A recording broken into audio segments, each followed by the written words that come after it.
But I want to start with the big news from the Hill. We have Chief Political Correspondent Jessica Smith here with us with the details on that start of the impeachment trial of former President Donald Trump. Hey, Jess.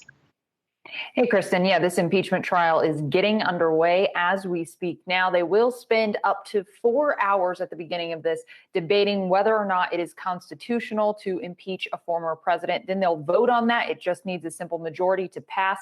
And once that happens, I guess if that happens, then they'll move on to 16 hours of debate per side. We expect that to start tomorrow at noon. Now, Democrats today are trying to send the message that they are not going to be distracted by the impeachment trial when it comes to COVID relief. They're also going to be focused on COVID relief as they work on this. We've heard from the chairs of Senate committees today and Leader Schumer making that case. Let's watch.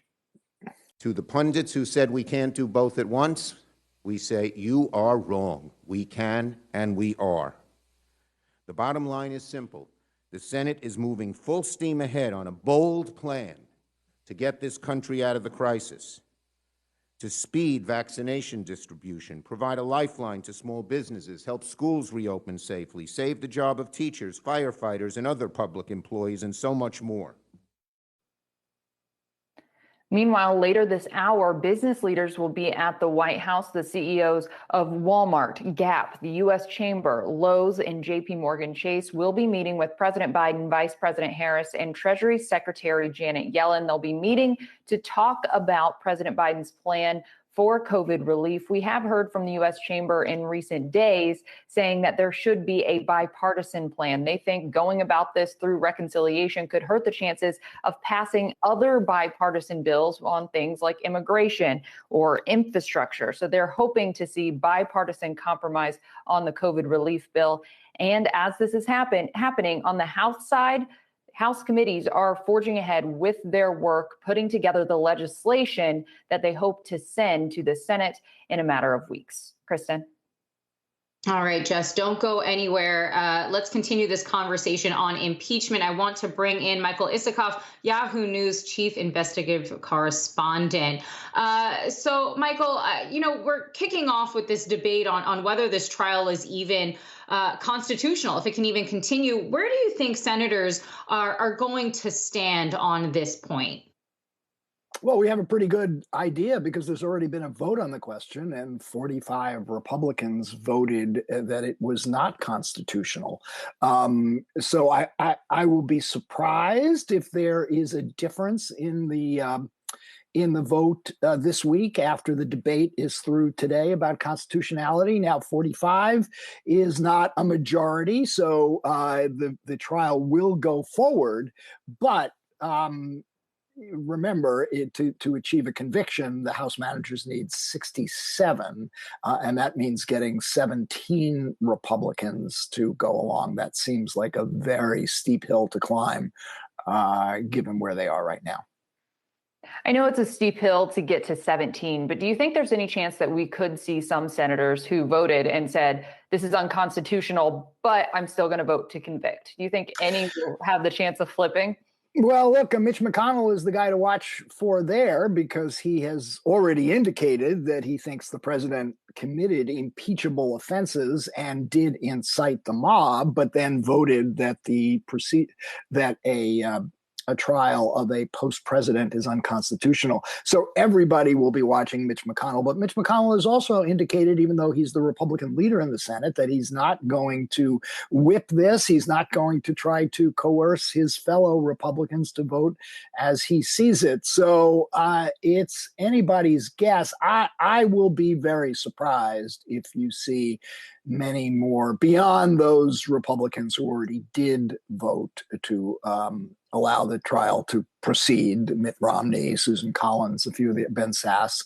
I'll be very surprised if there are much more.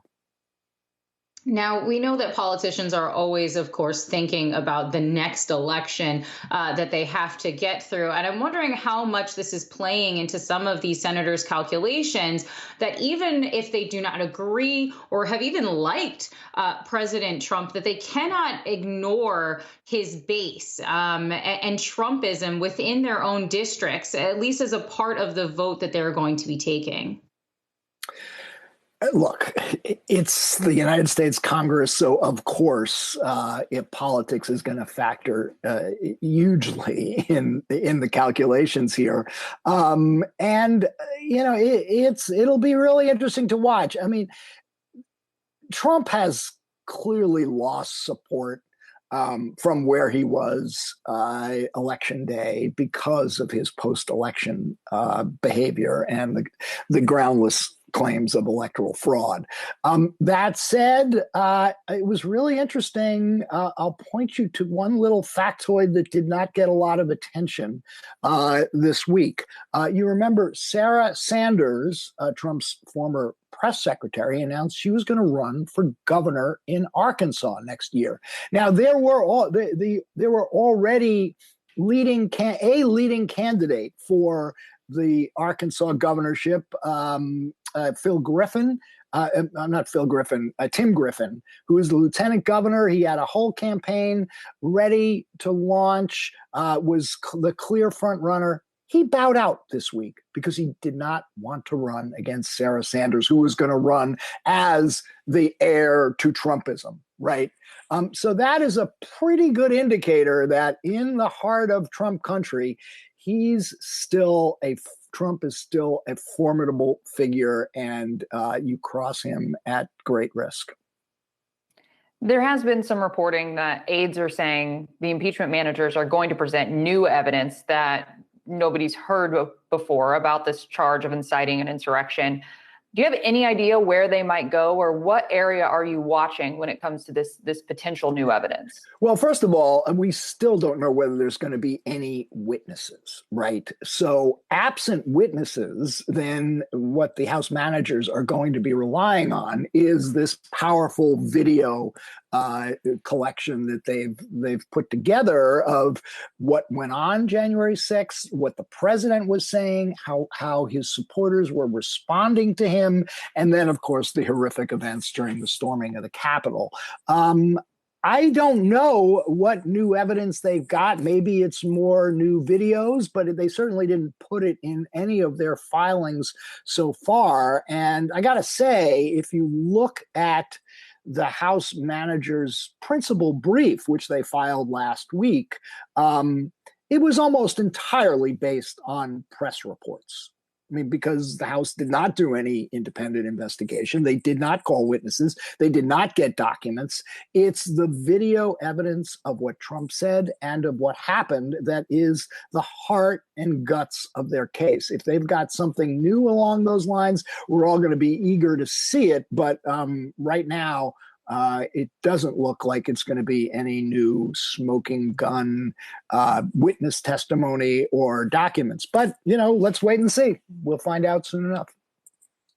I want to ask about stimulus. Senator Schumer, as we just heard in that SOT, saying that Congress can, in fact, chew gum and walk at the same time, at least when it comes to the impeachment trial, and continuing on these stimulus plans. I'm wondering, how much hope and optimism you have really for bipartisanship, especially as we've seen so many sticking points in stimulus around the number of checks, around aid to local and state governments. Where do you see that playing out over the next couple of weeks? I think it's pretty clear. The Democrats have signaled they're going to go through reconciliation. And that doesn't require any Republican support at all. The power in this is Joe Manchin, the one Democrat who has qualms about some of what President Biden has proposed. And he's got all the power in the world because the Democrats need every vote to get to the 50-50 tie, which then Vice President Harris can break and put the reconciliation package over the top.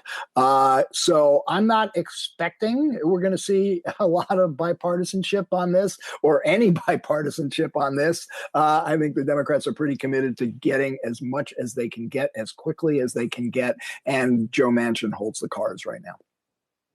To the chagrin of a lot of those business leaders that Jess was just updating us on, who are still trying to make some calls for bipartisanship. Michal Isakoff, Yahoo News chief investigative correspondent, chief political correspondent for Yahoo Finance, Jessica Smith, thank you both for joining us.